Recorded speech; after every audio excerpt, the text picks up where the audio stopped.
Ibnu Qayyim rahimahullah Al-Jauzi mengangkat kisah tentang Abi Qudamah, ya. Seseorang yang disebutkan namanya oleh beliau. Sudah pernah saya sebutkan cerita ini belum? Selalu belum, ya. Baiklah. Abi Qudamah, kata Ibnu Jauzi, adalah seseorang yang suka berjihad. Di zaman dulu, zaman tabi'in, suka berjihad, berperang. Dan dia selalu memotivasi orang untuk berjihad. Ditanya di salah satu masjid itu, dia lagi pulang dari jihad, pengalaman apa yang paling berkesan bagi anda di kancah peperangan jihad? Dia bilang, kisah seorang anak muda yang bertemu bidadari. Maka orang tanya, seperti apa ceritanya? Dia bilang, satu waktu saya pulang ke negeri saya, di kotanya. Kemudian saya motivasi orang untuk berperang, berjihad. Disampaikanlah motivasi, ayat-ayat, hadis, kisah-kisah nyata. Sampai orang-orang pada termotivasi untuk berjihad. Dia bilang, setelah selesai saya pulang, besok saya ingin bentuk pasukan, bergabung dengan pasukan muslimin untuk berjihad. Ya. Waktu saya pulang ke rumah, dia bilang tiba-tiba ada suara perempuan depan pintu. Memanggil, wahai Abi Qudamah, Abi Qudamah. Dia bilang, saya baca, a'udzubillahi minasyaitonirrajim. Jangan sampai ini godaan syaitan. Perempuan malam-malam memanggil-manggil depan rumah. Dia enggak bilang, saya enggak mau buka pintu. Terdengar lagi suara kedua kali, Abi Qudamah, buka pintu. Suara perempuan. Dia bilang, a'udzubillahi minasyaitonirrajim. Saya enggak mau buka ini, takut jadi fitnah, gitu kan. Terus perempuan itu rupanya nyaut depan pintu. Dia bilang, wahai Abi Qudamah, bukankah anda yang memotivasi kami berjihad? Dan saya terpengaruh dengan itu. Saya ingin menyumbang sesuatu. Bukalah pintunya. Dia bilang, saya dengar orang ini mau nyumbang hubungan dengan jihad, saya buka pintu. Perempuan itu rupanya bercadar. Dia bilang, pada saat saya buka pintu dan di hadapan saya tahu kalau orang ini, kalau tidak pakai cadar, luar biasa Allah berikan kelebihan fisiknya. Terlihat. Wanita ini punya kecantikan tapi dia tutup auratnya. Lalu saya alihkan pandangan saya dan saya katakan, apa yang akan engkau sumbang ibu? Dia bilang, sesuatu yang paling indah dari tubuh saya, hai Abi Qudamah, adalah rambut saya. Saya memiliki rambut yang sangat bagus dan panjang. Maka saya sudah memotongnya dan saya sudah membentuknya supaya menjadi tali kekangan kuda. Maka saya minta agar rambut saya ini engkau jadikan tali kekangan kudamu, agar minimal rambutku ikut berperang. Abi Qudamah bilang, saya heran dengan imannya ibu ini. Luar biasa ini. Gak pernah ada orang terfikir seperti itu. Rambutnya panjang, lebat, tebal, dipotong, lalu dibuat sedemikian rupa sehingga bisa menjadi tali kekangan kuda. Gitu. Pakailah ini Abi Qudamah. Abi Qudamah bilang, baiklah, diambil. Pada saat sudah diambil, Abi Qudamah mau tutup pintu, dia bilang, sebentar, masih ada satu lagi Abi Qudamah. Dia bilang apa? Suami saya mati syahid. Dan semoga Allah terima, semoga juga kami disatukan di surga. Dan dia mewariskan seorang anak laki-laki yang mirip seperti dia. Maksudnya keimanannya, fisiknya, segala macam. Saya harap anda tidak menolak anak saya besok ikut berjihad. Kata Abi Qudamah, baiklah. Tutup pintu, besok pagi habis sholat subuh, habis syuruk, menjelang duha, berkumpullah orang-orang yang mau ikut jihad untuk bergabung dengan pasukan muslimin. Setelah Abi Qudamah bilang, saya motivasi mereka, datanglah seseorang dari belakang saya berteriak, Abi Qudamah, Abi Qudamah. Suara seorang laki-laki. Dia bilang, saya balik ke belakang. Waktu saya balik, saya seperti melihat matahari. Artinya, ada seorang laki-laki putih, tinggi, gagah, rambutnya indah, fisiknya kekar di atas kuda. Dia bilang, saya sendiri kagum melihat orang ini. Luar biasa secara fisik, membuat orang sudah kagum. Dia bilang, terus dia bilang, hai Abi Qudamah, saya anaknya ibu semalam yang memberikan rambut kepada anda. Dan saya siap untuk ikut berperang. Dan wasiat ibu saya agar saya jangan pulang. Suruh mati syahid. Kata Abi Qudamah, saya kagum melihat lagi anak ini. Sudah kagum melihat ibunya, kagum melihat anaknya. Bagaimana keyakinan mereka berdua tentang janji Allah. Dan hidupnya di situ sudah. Lingkup hidupnya itu adalah yang dijanjikan oleh Allah dan Rasulnya. Udah, Allah bilang dapat ini, ya sudah, diyakinkan iya. Sholat dapat ini, puasa dapat ini, jihad dapat ini. Yakin, tidak ada keraguan. Hidupnya terbentuk di situ, itu yang dijalani sama dia. Dia yakin meninggalkan juga dosa, ini adalah pintu yang baik. Kalau dia buat, dia akan jauh dari Allah. Maka dia berada di lingkup itu, kendaraan itulah. Kata Abi Qudamah, baiklah anak muda, kau masih muda. Gitu kan? saya akan letakkan kamu di bagian belakang pasukan. Anak muda itu diam. Dia bilang, Abi Qudamah bilang, ini saya tentu simpulkan ceritanya ya, karena saya tidak hafal secara lafaz letter tentang kisah, tapi saya datangkan poinnya gitu. Kata Abi Qudamah waktu perang lagi berkecamuk, tiba-tiba anak muda ini sudah ada di depan. Lalu saya lihat dia, dan memang di pikiran saya dia bilang cuma anak muda itu saja.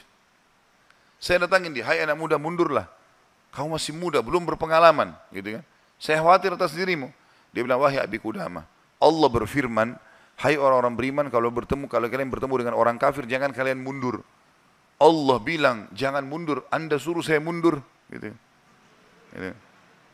Kata Abi Qudamah, saya nggak bisa bantai ini karena dia pakai ayat. Gitu. Maka saya pun berada di sebelahnya sampai akhirnya karena perang lagi berkecamuk terpisahkan. Otomatis terpisahkan. Waktu pasukan lagi istirahat, saya coba cari anak muda ini. Saya nggak cari, pikirannya sudah nggak ada yang lain. Targetnya anak muda ini gitu. Itu betul-betul menarik perhatian dia. Dia bilang begitu saya lihat orang lagi istirahat semuanya karena capek berperang. Maka saya lihat anak muda ini sibuk menyiapkan makanan para mujahidin, mengikatkan tali kudanya, menyiapkan rumput kudanya. Pokoknya dia sibuk dengan itu. Jadi dia betul-betul menikmati apa yang sudah Allah dan Rasulnya perintahkan. Ini targetnya dan ini benar bagi saya. Selesai. Ini adalah konsep hidup saya. Gitu. Maka Abi Qudamah bilang, saya kagum melihat anak muda ini. Kemudian perang berkecamuk lagi. Berkecamuk lagi, yang kedua kali. Kemudian pada saat lagi maju, saya lihat anak muda itu di depan. Saya datangin lagi, hai anak muda, ke belakang lah. Dia bacain lagi ayat. Nah. Wahai Abi Qudamah, Allah berfirman, hai orang beriman, kalau bertemu dengan orang kafir, jangan kalian mundur. Bagaimana Allah bilang jangan mundur, Anda suruh saya mundur? Abi Qudamah diam, tidak bisa bantah karena dikatakan ayat.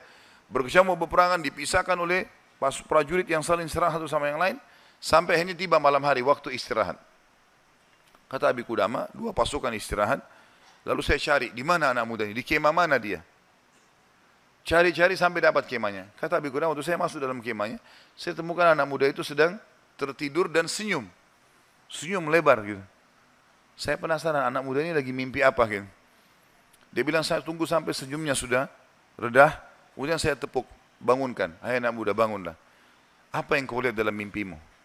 Kata anak muda ini, demi Allah wahai Abi Qudamah, saya melihat saya masuk ke surga. Saya masuk surga, saya lihat taman-taman, saya lihat pelayan-pelayan, lihat luar biasa surga yang luas. Dan saya lihat seorang wanita yang sangat cantik, saking cantiknya sampai saya tidak sabar untuk menjamahnya. Gitu kan. Lalu dia mengatakan, belum waktunya hai suamiku. Padahal sebenarnya anak muda ini belum menikah. Ya.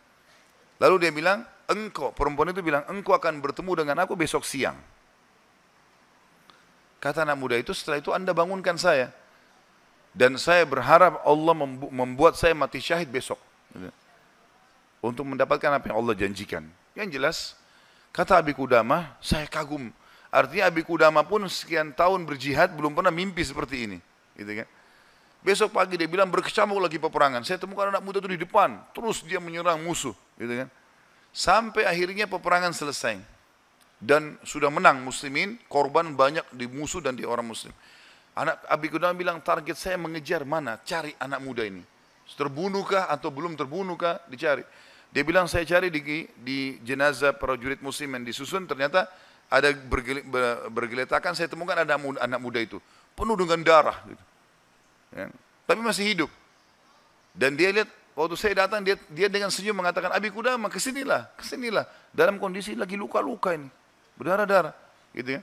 Kata Abi Qudamah, saya pun datang. Apa beritamu, hai anak muda? Dia bilang, hai Abi Qudamah, kalau kau pulang nanti ke kampung kita, ke negeri kita, sampaikan ke ibu saya salam dan bilang, impian beliau sudah terkabulkan. Artinya, saya akan menyusul ayah saya mati syahid. Lalu pesannya ini luar biasa. Dia bilang apa? Wahai Abi Qudamah, apa kau ingat kisah tadi malam bidadari dalam mimpi saya? Kata Abi Qudamah, iya. Sekarang ada di sebelah saya. Sedang senyum dan menunggu ruh saya keluar. Lalu dia akan membawa saya ke surga. Lalu kata Abi Qudamah, orang itu pun meninggal dunia. Dalam kondisi dia tersenyum, gitu kan. Maka Abi Qudamah bilang, saya menangis, gak bisa menahan melihat luar biasanya. Ibunya luar biasa, anak muda ini luar biasa. 17 tahun, punya kelebihan fisik yang mungkin tadi saya bilang, kebanyakan kita di Indonesia dihabiskan pada hal yang foya-foya, coba-coba kemaksiatan. Ini semua omong kosong nih, dari syaitan, bukan begitu. Anak muda ini dididik oleh ibunya untuk targetnya surga. Pokoknya bagaimana berperang mati syahid, seperti itulah. Kata Abi Qudamah, saya pun menguburnya. Waktu kami pulang ke negeri kami, target saya ke rumah ibunya. Bukan ke rumah saya lagi. Orang semua pada pulang ke rumahnya, ketemu keluarganya. Dia bilang, saya cari ibunya anak muda itu. Begitu dapat rumahnya, saya ketuk pintu, dibuka. Ibu itu buka. Ibu itu begitu lihat, saya tahu Abi Qudamah. Dia bilang, wahai Abi Qudamah, apa kau datang berbelasungkawa atau kau datang untuk membawa berita gembira? Kata ya Abi Qudamah, apa maksud anda ibu? Dia bilang, kalau anda pulang mengatakan anak saya ikut pulang bersama anda, berarti itu belasungkawa. Saya enggak mau anak saya pulang. Mau mati syahid. Tapi kalau anda bilang anak saya mati syahid, berarti itu berita gembira. Abi Qudamah bilang, saya enggak tahan menangis lalu saya mengatakan, ibu, berita gembira, Allah sudah kabulkan impianmu. Anakmu telah menyusul suamimu dan semoga Allah kabulkan. Ibu itu menangis, sujud syukur kepada Allah gara-gara berhasil anaknya menjalankan perintah Allah. Ini yang banyak luput dari kita nih.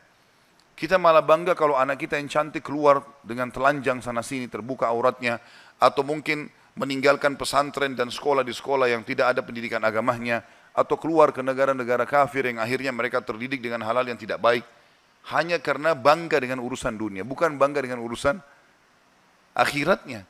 Padahal itu tanggung jawab kita, gitu kan? Jadi teman-teman sekalian, menanamkan muraqabah, yakin kalau Allah mengawasinya, yakin akan janji Allah terhadap ibadah yang dia kerjakan, yakin ancaman Allah kalau dia melanggar, maka ini poin yang sangat penting, ini yang sedang kita bahas.